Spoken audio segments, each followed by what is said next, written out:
the Emirates Stadium, North London, on a day emotionally of storm and tempest, of sharp partisanship and of heady ambition. At each other's Arsenal's defensive problems in the absence of William Saliba are little secret. They have conceded 2.17 goals a game without the centre-back. With him, that figure reads 0.93.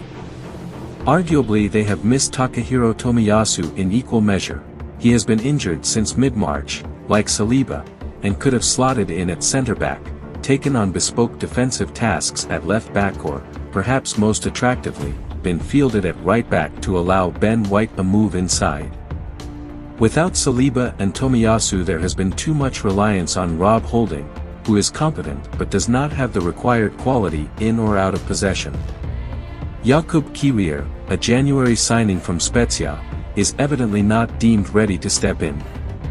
This reads like a list of complaints, though, and the reality is Mikel Arteta must find a way to make his back line work in May. Daft errors such as the pass Aaron Ramsdale, who has been inconsistent, presented to Southampton's Carlos Alcaraz have not helped, nor have some uncharacteristically cheap ball concessions in midfield. The rest of the side has clearly been unbalanced by the loss of Saliba. Even so, this is not a group of players that should be shipping 3 goals at home to Saints or capitulating at West Ham. If Arteta can return his defense to basics, Arsenal have enough further forward to get back on track. With the exceptions of Erling Haaland and on recent form Kevin De Bruyne, there has not been a better player in the Premier League this season than BUKAYO SAKA. He has been irresistible for most of it, decisive, creative and a transmitter of the relentless energy that characterizes this outstanding side.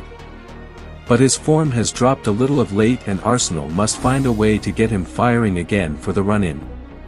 Arteta has spoken more than once about his plan to turn Saka into a durable, high-output machine who can produce consistently over a 60 or 70-game campaign. He has barely given the forward a break, starting with him on the bench only once, when he felt ill before this month's visit of Leeds. While that approach may pay dividends in the long run, perhaps it is taking its toll on a player who is 21.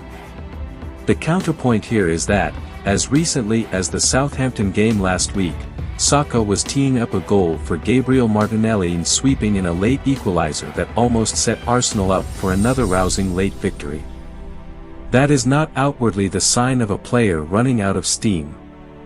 But he was subdued in the draws at Liverpool and West Ham, missing a penalty in the latter. While an early burst to the byline at the Etihad Stadium promised much, there was a sense he took the safe option too often thereafter. His goal-scoring return has dipped slightly after a fruitful mid-season and Arsenal need him to summon up a second wind. Leandro Trossard has played for 96 minutes, all from the bench, in Arsenal's 4-game winless run. But the forward made an impressive impact in his first 2 months after joining from Brighton and his contribution deserves more time. Gabriel Jesus is misfiring while Saka and Martin Odegaard have been a notch short of their best. It would be a tough call to drop any of them but Trossard, who dovetailed particularly well with Martinelli and can operate in all of the front 6 positions bar holding midfield, should at least be granted more opportunities to sharpen up the attack. A similar case can be made for Jorginho, who was brought in alongside Trossard and has the kind of trophy-winning experience Arsenal are widely proclaimed to lack. They have struggled for midfield control in recent weeks and Thomas Partey, in particular, has endured a slump in form.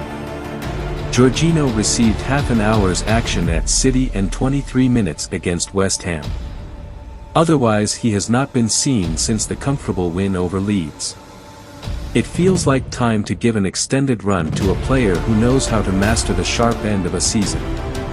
Will City slip up at any point before May 28? It looks unlikely, but Arsenal will not want to rue clocking off early and failing to capitalize. City are in irresistible form, but they must play 8 times before the final day, a far rougher schedule than Arsenal's 4. When City beat Arsenal at the Emirates Stadium on February 15, many assumed the title was essentially sewn up from there. Arteta subsequently cajoled a 7-game winning run from his players and the pendulum swung back his way. The fixture list offers no gifts this time.